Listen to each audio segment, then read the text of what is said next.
That slippery court that forced the Miami Heat and Chicago Bulls to postpone their game has now slid both teams straight into a brutal stretch of their schedule.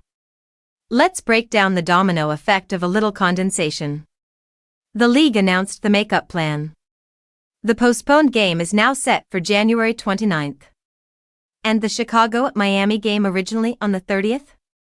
That gets bumped just one day, to January 31st. So, what does this actually mean? In practice, it's a grueling twist for both squads. Both the Bulls and the Heat will now have to play 4 games in just 5 days. And within that exhausting stretch, they'll have to face each other 3 separate times. It's a sudden, brutal test of endurance and depth, all because of a wet floor. And how did this all come to pass? It was a perfect storm of conditions back on that scheduled game night.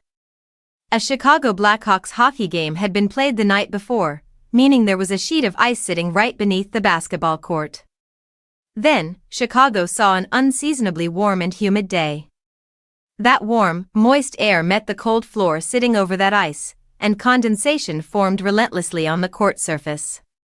Arena's crews went into overdrive, mopping and toweling with extensive effort. But it was a losing battle. They'd dry a spot, and the water would just seep back. The court was simply unsafe, a hazard waiting to cause a serious slip and injury. Faced with that reality, the decision was made.